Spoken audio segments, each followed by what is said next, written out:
Question number 5, in the figure 3.28, मतलब इस figure की बात हो रही है, the circle with the centre A and B touch each other at E. दो सर्कल हैं, दोनों एक दूसरे को कहाँ पे टच कर रहे हैं, ई पर।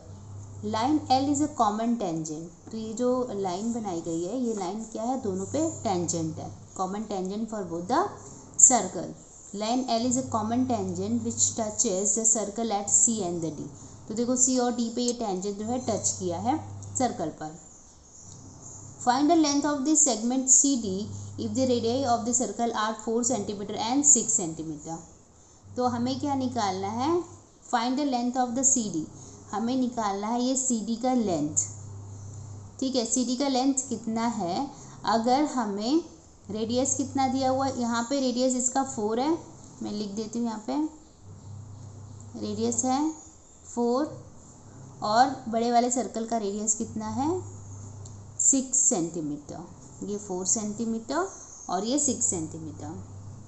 ठीक है, तो कैसे करेंगे, देखो हमें लेंथ किसका निकालने को बोला है, लेंथ हमें सी डी का निकालने के लिए बोला है। सी डी का लेंथ निकालना है, कैसे निकालेंगे सी डी का लेंथ, देखो हम क्या करेंगे, ये ए ई बी को पहले ज्वाइन कर देंगे, ए ई बी को हमने ज्वाइन कर दिया। ठीक है, और फिर हम लोग ए से बी डी पर एक परपेंडिकुलर लाइन ज्वाइन करेंगे, ड्रॉ करेंगे। ये देखो, ये मैंने जिसमें आपको रफ अभी बता रही हूँ, फिर हम इसको अच्छे से सॉल्व करेंगे। फॉर एग्जांपल इसका नाम मैंने पी रख दिया, तो A P is perpendicular on B D. ठीक है, तो ये 90 डिग्री बना देगा यहाँ पे।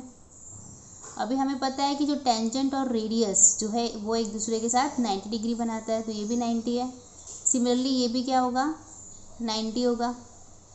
तो अगर हम लोग ये क्वाड्रिलेटरल डी पी ए सी की बात करें, ये भी 90, ये भी 90, ये भी 90 और ये ऑब्वियसली 90 होगा, क्योंकि क्वाड्रिलेटर के चारों एंगल का जो सम होता है वो 360 होता है। तो यहाँ से ये भी 90 हमें मिल जाएगा, तो ये क्या बन जाएगा, एक रेक्टेंगल निकल जाएगा, बन जाएगा।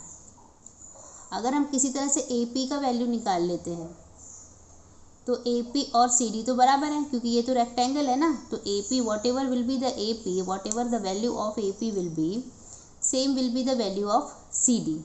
तो हमें टारगेट क्या करना है कि हमें ए पी का वैल्यू निकालना है। और ए पी का वैल्यू कैसे मिलेगा, देखो हम लोगों को यहाँ पे 90 डिग्री बन रहा है पी पे, और ये जो एंगल है ए बी पी, यहाँ पे हम लोग पाइथागोरस लगा सकते हैं। कैसे, देखो अगर हम लोग पी बी की बात करें तो इसका वैल्यू हम निकाल सकते हैं। कैसे निकलेगा, देखो पूरा जो डी पी है वो 6 है, राइट, पूरा डी पी 6 है, क्योंकि ये रेडियस ऑफ द सर्कल है। रेडियस देखो यहाँ पे 6 दिया हुआ है बड़े वाले सर्कल का। और यहाँ से हमें पता चला है कि जो ए सी है, A C is equal to D P, क्योंकि हमने अभी भी प्रूफ किया था ना कि ये जो डी पी ए सी एक रेक्टेंगल है, तो जो ए सी का वैल्यू होगा वही तो डी पी का वैल्यू होगा। तो अगर ये सी ए 4 है तो डी पी भी कितना होगा, 4 होगा। देखो पूरा डी पी जो है 6 है, इसमें से ये 4 पार्ट निकल गया, तो ये जो पी बी बचा वो 2 ही होगा, पी बी 2 सेंटीमीटर हो जाएगा। और अभी हम लोग ए बी भी निकाल सकते हैं। देखो ए ई जो है वो radius of the smaller circle, मतलब ये 4 हो जाएगा, और जो ई बी है वो radius of the bigger circle, मतलब वो 6 हो जाएगा। तो ए बी कितना होगा, 6 + 4 मतलब 10 हो जाएगा। तो अगर हम इस ट्रायंगल में देखें ए पी बी, तो ये राइट एंगल ट्रायंगल है, तो हम यहाँ पाइथागोरस लगाएंगे, और इसमें ऑलरेडी हमें पी बी पता है और ए बी भी पता है, तो ए पी हम आराम से निकाल सकते हैं। ए पी निकालेंगे उतना ही वैल्यू किसका आ जाएगा, सी डी का, और हमारा प्रॉब्लम सॉल्व हो जाएगा। ठीक है, तो चलिए शुरू करते हैं। देखो जैसा कि मैंने आप लोगों को ऑलरेडी एक्सप्लेन किया है कि यहाँ पे जो डी बी है वो 6 सेंटीमीटर है, और सी ए जो है वो 4 सेंटीमीटर है, क्योंकि ये तो गिवन है। ठीक है, फिर हमने ए ई बी को ज्वाइन करना है, वो भी कर लेते हैं हम लोग।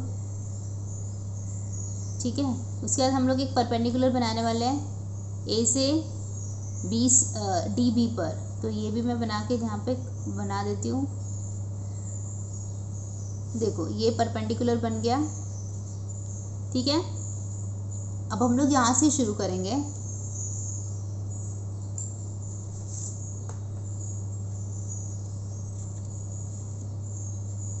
हम पहले कंस्ट्रक्शन करेंगे। कंस्ट्रक्शन, देखो जो भी डायग्राम है हमें कंस्ट्रक्शन करना है, वो डायग्राम हमें बनाना ही होता है। एग्ज़ाम में आपको वो डायग्राम बनाना होगा। अगर उसमें कंस्ट्रक्शन है, थोड़ी सी भी कंस्ट्रक्शन है तो बनाना पड़ेगा, तो इसलिए मैंने इसको बना लिया है। तो मैं कंस्ट्रक्शन क्या करूँगी, इसको देखो पी नाम दे देती हूँ। A P is perpendicular on B D, A P perpendicular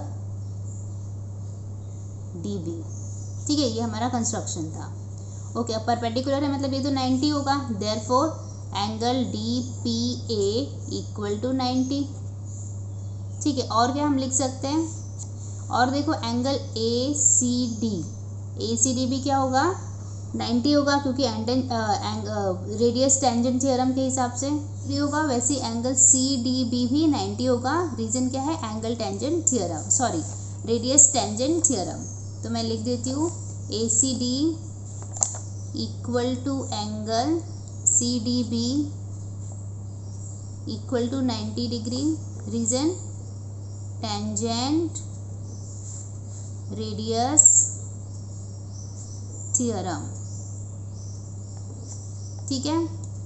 अभी देखो अगर हम लोग ये क्वाड्रिलेटरल की बात कर रहे हैं, कौन से, सी ए पी डी, तो पी हमने ऑलरेडी बता दिया कि वो 90 है, सी और डी भी हमने बता दिया 90, तो बचा ये वाला एंगल। तो ये वाला एंगल अपने आप ही क्या हो जाएगा, 90 हो जाएगा। देयरफॉर क्योंकि हमें पता है क्वाड्रिलेटरल में चारों एंगल मिला के कितने होते हैं, 360 होता है। ये 90, ये 90, ये 90, तो ऑब्वियसली ये बचा हुआ भी 90 होगा, ठीक है। Angle C A P equal to 90। Therefore अभी अगर सब 90 90 थे, तो क्वाड्रिलेटरल में अगर चारों एंगल 90 90 होते हैं तो हम उसे रेक्टेंगल बोल सकते हैं। Therefore quadrilateral A C D B is, A C D P, sorry यहाँ पे पी आएगा, A C D P is rectangle. अगर वो रेक्टेंगल है तो मतलब आमने सामने का जो साइड होगा, C D equal to A P होगा। Therefore C D equal to A P and A C equal to D P, A C equal to D P. इसको इक्वेशन नंबर 1 रखते हैं हम लोग। अब देखो हम लोग ए बी का वैल्यू निकाल लेते हैं। हम लोग ए बी का वैल्यू निकालते हैं। A B equal to A E plus E B. A E कितना है, देखो ए ई छोटे वाले सर्कल का रेडियस है, मतलब 4 है, और ई बी बड़े वाले सर्कल का रेडियस है, तो ए ई 4 होगा और ई बी 6 होगा। तो मैं यहाँ पे 4 + 6 लिख देती हूँ, तो ये 10 आ जाएगा, राइट। तो हमें ए बी मिल गया, टोटल कितना आएगा, हमारा ए बी आ जाएगा 10। ए बी हमें 10 आ गया, ठीक है। पी बी जैसे कि मैंने ऑलरेडी एक्सप्लेन किया था, पूरा जो डी बी है वो 6 है, और जो डी पी है वो तो 4 आ जाएगा, क्योंकि यहाँ से ये 4 मिल जाएगा। हमने ऑलरेडी प्रूफ कर दिया है कि ए सी जो है वो डी पी के बराबर है, क्योंकि हमने बता दिया है कि ये क्या है, एक रेक्टेंगल है। तो हमें पी बी कितना मिल जाएगा, पी बी हमें 2 मिल जाएगा। A C equal to D P equal to 4 and D B equal to 6, right. D B क्या है, डी बी रेडियस है ना, ये सर बड़े वाले सर्कल का डी बी रेडियस है, इसलिए मैंने डी बी को डायरेक्टली 6 लिख दिया है। अब मैं यहाँ से लिखूँगी D B equal to D P plus P B. D P कितना है, देखो 4 है, हमने लिखा है यहाँ पे 4, तो डी बी 4 लिख दिया। पी बी कितना है नहीं मालूम, पी बी ऐसे ही रहने देते हैं। डी बी कितना है 6 है, तो यहाँ से हमें पी बी कितना मिल जाएगा, 6 - 4 मतलब 2 मिल जाएगा।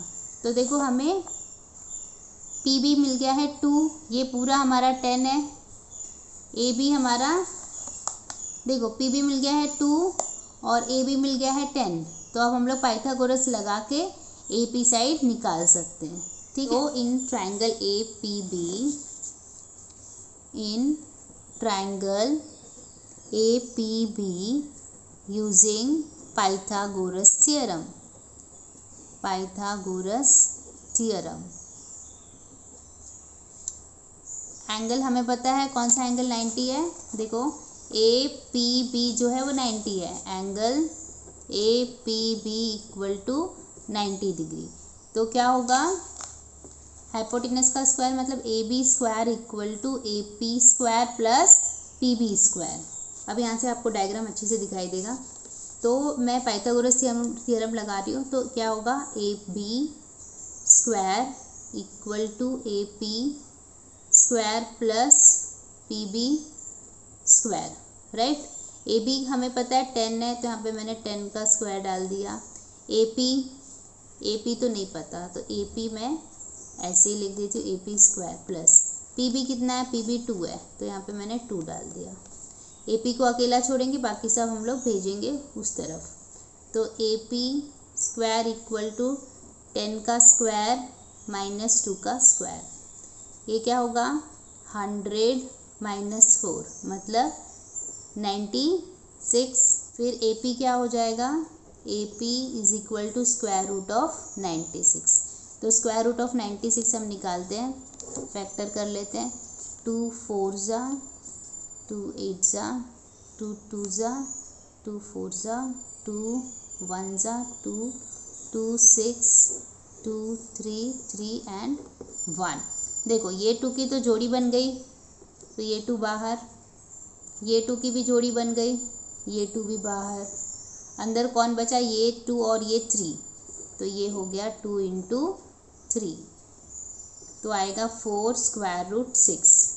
तो A P equal to 4 square root 6। तो देखो फाइनली हमने ए पी निकाल लिया है। ए पी कितना आया है, 4 स्क्वायर रूट 6। अब हमें पता है A P equal to C D, right. तो हम लिखेंगे but A P equal to C D. यहाँ पे बताएंगे कि quadrilateral C D P A is rectangle, ठीक है। Therefore A P equal to C D equal to 4 square root 6। Therefore C D का वैल्यू कितना आ गया, C D equal to 4 square root 6।